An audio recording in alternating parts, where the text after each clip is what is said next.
నన్ను చూడవలసిందే. ఆగనంటున్నాడు కొండెక్కే వరకు. ఇంత వృద్ధుడు ఆయన గోవింద అంటున్నాడు, బొట్టెడుతున్నాడు, ఎక్కేస్తున్నాడు. గోవింద అంటున్నాడు, ఎక్కేస్తున్నాడు. కొంత దూరం ఎక్కాను, ఎక్కలేకపోయాను, ఆగాను. ఆయన ఎక్కేస్తూనే ఉన్నాడు. కాసేపటికి ఆయన కనుమరుగైపోయి ఆఖరణ కనుమరుగైపోయే ముందు వెనక్కి తిరిగి నవ్వాడు. నాకప్పుడు వీపు మీద కొరడాతో కొట్టినట్టు అయింది. తగ్గిందా అహంకారం అని. స్వామి నటించుచుండు ఈ శైలమందు ఎక్కడ చిన్న అహంకారం వచ్చినా దిద్దడానికి సిద్ధంగా ఉంటాడు. బహుశः ఆయనే ఆ రూపంలో అలా ఎక్కాడేమో.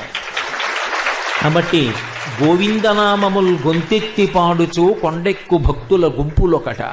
ఆయనకి వెంకటేశ్వర అన్న పేరు పౌరాణికంగా వచ్చింది. ఎందుకని అంటే వేం అంటే పాపం, కటతే యస్మాత్ పాపదహన శక్తితః వెంకటాచల విద్యేవ నామదేవస్తదా జగుహు అని వ్యాసుడు. వేం